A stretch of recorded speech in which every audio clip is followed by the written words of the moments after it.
Un tiers-lieu, c'est un lieu dans lequel des gens viennent ensemble faire des choses qu'ils ne sauraient pas faire facilement tout seuls.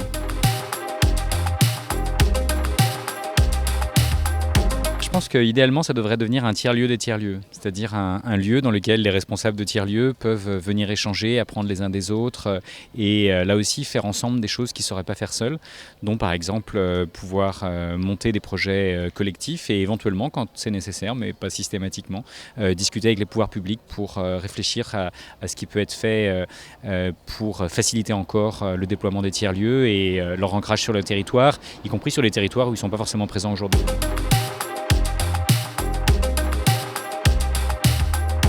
Moi je suis chercheur, donc j'aurais tendance à dire que je pense que c'est important de faire de la recherche sur comment fonctionnent les tiers-lieux, qu'est-ce qu'on peut faire pour s'inspirer des meilleures pratiques nationales et internationales, comment est-ce qu'on peut répondre aux questions que les responsables de tiers-lieux se posent et plus généralement l'ensemble de la communauté des tiers-lieux. Et on doit pouvoir arriver aussi à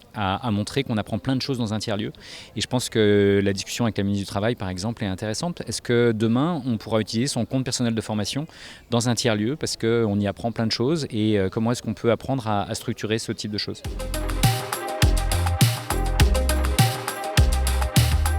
Je pense que c'est important d'avoir une reconnaissance des pouvoirs publics. Il ne faut pas que ça devienne stérilisant parce qu'on imposerait des normes et les tiers-lieux devraient tous rentrer dans la case, autrement ils ne seraient pas considérés comme innovants. Je pense qu'il faut au contraire faire en sorte qu'un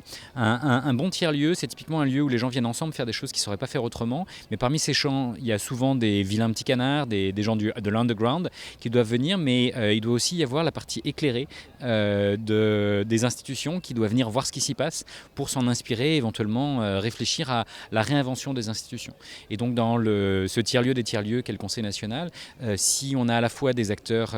qui viennent du terrain et des acteurs qui viennent des institutions, et bien peut-être qu'il va se passer des choses originales dans la co-construction par exemple de nouvelles politiques publiques ou de nouvelles actions qui vont permettre de travailler sur le vivre ensemble, l'apprendre ensemble, le travailler ensemble.